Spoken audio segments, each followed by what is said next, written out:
Hello there, Star Wars fans. Today I want to start a new type of video series. A series where we go over some of the most interesting facts on an interesting character, planet, group, whatever we want. And starting off with today, it's going to be 10 facts on Imperial Stormtroopers. Before we do begin, thank you all for the incredible support recently. It truly means the world to me. I did my first live stream with a face reveal last night, so go check that out if you want. But today, 10 facts on Imperial Stormtroopers. Let's get right into it, starting with number 1. Why the name Stormtroopers? Well, with the Empire claiming the galaxy, it was kind of brought from chaos to order during the Empire's transition. At least that's what they were telling everyone, right? So, one account of the origins of the name Stormtrooper was that it came from the troops emerging from the storm of galactic history. Basically, the storm of the Clone Wars coming to an end, and the new regime coming in, installing this new trooper. The troopers that come out of the storm were stormtroopers, if that makes sense. That's just one account.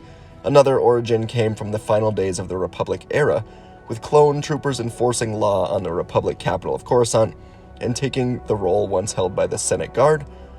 Onlookers began to refer to these soldiers as stormtroopers. So there's not like a clear why they're called stormtroopers. Basically, they came through the storm of the war. Anyways, moving to number 2. Stormtroopers were feared across the galaxy. So although most of what we see from stormtroopers in the original trilogy, Rebels, and even The Mandalorian, are them being sort of incompetent a lot, they were very feared across the galaxy as they were the most public face of the Empire. In private, it was of course Palpatine or Vader, but to the common person in the galaxy, the Stormtrooper was the enforcer of the harsh Empire. You know, the Empire, very few were fans. A lot of people were fans of the Empire, but they were feared because the Empire was looked at as this dangerous, scary new government, and at the front lines of everything were the Stormtroopers. Alright, number 3, why the white armor? White is a color that's not easily hidden, but that's actually kind of the point here. It helps Stormtroopers to stand out, and with Stormtroopers also being so many in number, the consistent white armor was meant to show the unwavering purity and unwavering uniformity of the Empire. Also, on the battlefield, it was easy to see, which people on the Stormtroopers' side, that helped them, and that was largely intended. They were meant to be seen, meant to be intimidating, and white was a color that just stands out and shows the unwavering purity of the Empire, which, ironic. Anyways, number 4, the overall armor. So Stormtroopers wear a black bodysuit or body glove, and then the white armor that we see, we all know, the white armor on top of the black bodysuit. The armor, it's a plastic-like material called plastoid, able to withstand slight blaster bolts, but it's not super strong as we know. There weren't enough resources or enough money to just make the armor strong enough to withstand multiple blaster bolts. It didn't make sense. But it's designed to keep you alive for a few extra moments also in the vacuum of space, and each trooper is equipped with a breathing filtration system, which we actually see Boba Fett use in the Sarlacc pit. But overall, there was not really a need to make the armor extremely strong due to lack of resources, and also due to lack of conflict until the large rise of the rebellion. Alright, fact number 5, the weapons and the gear that each trooper carries with them.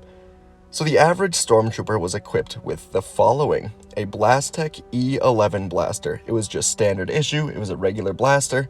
It's the one you will always see Stormtroopers carrying, basically. Some also got a DLT-19 heavy blaster.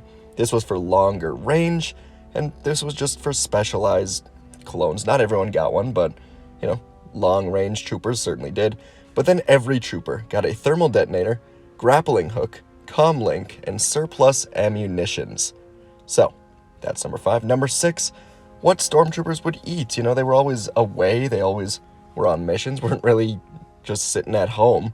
So, while on missions, they were basically given canned rations, and these were self-warming rations issued to Imperial Stormtroopers during their service. It was a grayish, gooey substance, and it was just horribly bland, but the goal here was just to kind of meet the nutritional requirements. It wasn't to have them tasting some fun soup or anything. It was just to get them what they needed to be as healthy as they needed to be. Kind of like what Darth Vader was given in his suit. Obviously Vader couldn't eat, but he just had vials of nutritional substance going into him to make sure he could live. Troopers could eat, but they were just given this gray, gooey, bland substance to just kind of get what they needed. So yeah, each canister of the Stormtroopers' rations had the Imperial stamp, just an assurance that the rations were safe to eat, and they were commonly found on a Stormtrooper's armor utility belt. Alright, number 7, most common species. A huge majority of Stormtroopers were human males, as the Empire was honestly pretty racist. It strongly believed humans were the superior species. Aliens would occasionally be allowed into the Empire if they showed extremely superior traits, such as Grand Admiral Thrawn, but even more rarely, Stormtroopers, that just didn't have aliens. Along with believing humans were far superior, the armor was designed for humans in a common height and weight. Mostly males, mostly humans. Now, number 8. Why do people become Stormtroopers? They're viewed as the face of evil, not something you'd want to become, but a lot of people had to, or just wanted to. Upon the fall of the Republic and the end of the Clone Wars, jobs were scarce, but a new empire was quickly forming. It made a ton of sense for any human to join the Empire in a time of very little conflict and immediately get access to food, a living space, and just people to be around. The Empire wasn't necessarily seen as evil when it first began, and it was the most accessible place for work for any human. These factors incentivized the recruitment, and eventually strong propaganda would ensure their loyalty after they joined. So, no one wants to go fight in a huge war, but the Empire was formed, and it was an easy job. It was an easy job with food, a roof, and people with similar interests to just go join the Empire and get access to all that for free, basically. Anyways, number 9, why did they go from clones to Stormtroopers? We saw a lot of this in the Bad Batch, but to put it simply, once the Republic fell and the Empire rose, there was no true huge enemy. If anything, the Empire just needed to grow in sheer numbers across the galaxy to snuff out any growing rebellion. Didn't work, but the most efficient way to do that was to phase out clones and turn to recruiting. This was much cheaper than cloning, and the accelerated aging of clones was no longer an issue. More numbers, higher numbers of an army, less cost. That's what it's all about. Plus, the loyalty was actually stronger from Stormtroopers, as clones were bred to serve the Republic, and even with Order 66 brainwashing them, we quickly see quite a few of them become disillusioned with the Empire. We see that in the Bad Batch. Stormtroopers were recruited, they joined, got access to just healthy resources, and basically from there were given insane propaganda. They had reason to stay, and they were just more loyal. Finally, number 10, the extreme number of troopers. There was a ton of Stormtroopers. We don't have an exact estimation, of course, of how many Stormtroopers the Empire had, but in Legends, we knew there were tens of trillions of troopers at the Empire's peak.